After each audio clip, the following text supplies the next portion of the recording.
If you'd like to open your Bibles tonight, our main text will be from Luke chapter 12, starting in verse 13. Luke chapter 12, starting in verse 13. Let's read. Then one from the crowd said to him, being Jesus, "Teacher, tell my brother to divide the inheritance with me." But he said to them, "Man, who made me a judge or an arbitrator over you?" And he said to them, "Take heed and beware of covetousness, for one's life does not consist in the abundance of the things he possesses." Then he spoke a parable to them, saying, "The ground of a certain rich man yielded plentifully. And he thought within himself, saying, 'What shall I do, since I have no room to store my crops?' So he said, 'I will do this. I will pull down my barns and build greater, and there I will store all my crops and my goods. And I will say to my soul, Soul, you have many goods laid up for many years. Take your ease, eat, drink, and be merry.' But God said to him, 'Fool, this night your soul will be required of you. Then whose will those things be which you have provided? So is he who lays up treasure for himself, and it is not rich toward God.'"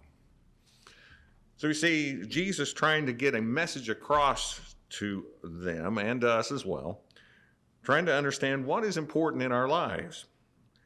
If you think about it, this man who had bountiful crops, he obviously was doing very well. He had some barns, he was doing well, and things were just going even better for him.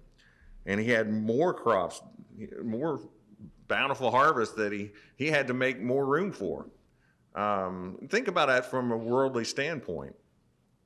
Do you really fault this man for doing this? You know, when we live our lives, what do we see around us? We want to be successful.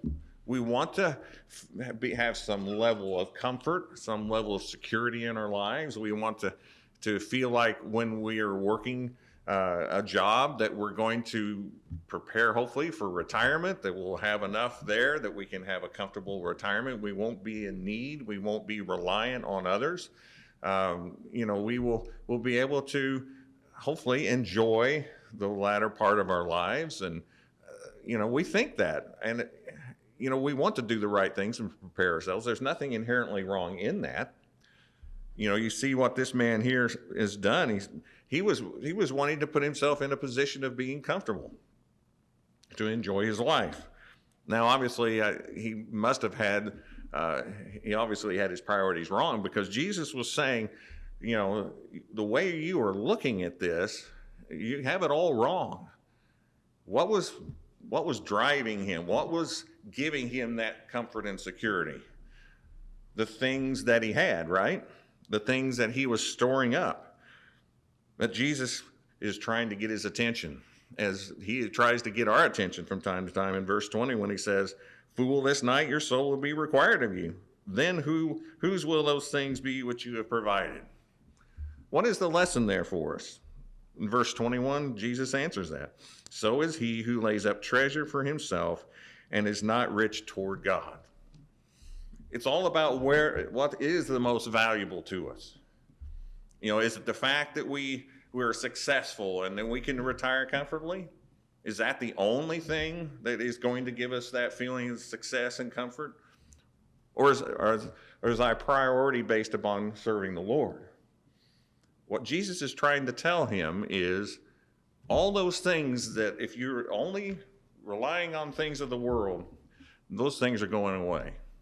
Jesus says, tonight I can take it all away, and then tell me what really matters at that point. That's what he's telling him. When you think about everything that we do in our lives, we enjoy ourselves. We have hobbies. We have things we like to do. But without Jesus in our lives, all those things are going to become empty.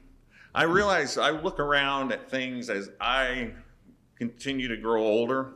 I look at things differently than I did when I was 20.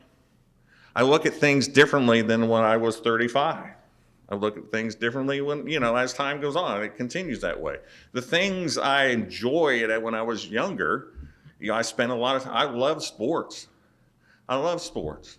When growing up, I played sports. I thought a lot about it. I was always paying attention to, Major League Baseball, and I knew all the stats of the players. I was engrossed in that. But as time goes on, experiences in life change. I don't look at it the same anymore. It's not as important to me. So the things that we base our security on, our hope on, the things of the world, those things change. Now, if you want to turn with me over to Ecclesiastes, in verse 18 of chapter 2, the writer of Ecclesiastes, Solomon, says, and he had just previously been talking about all the things that he had tried to accumulate for himself, to provide happiness for himself. He was talking in verse 4 of the same chapter, just a few things here. He says, I made my works great. I built myself houses, planted myself vineyards. I made myself gardens, orchards, planted all kinds of fruit trees, water pools, male and female servants, silver and gold, all these things that he tried to acquire to bring himself happiness.